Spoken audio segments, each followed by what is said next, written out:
ಮನೆಗೆ ಹೋದೆ.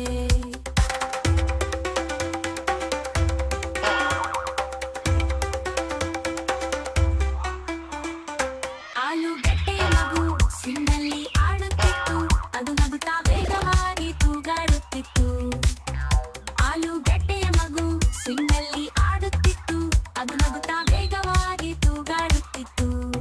ಬದನೆ ಅದನ್ನು ಕೆಳಗೆ ತಳ್ಳಿತು, ಆದ್ದರಿಂದ ಅದು ಅಳುತ್ತಿತ್ತು. ಅಮ್ಮ ಬಂದು ಅಪ್ಪಿಕೊಂಡಾಗ ಮುಗುಳ್ನಕ್. ಬದನೆ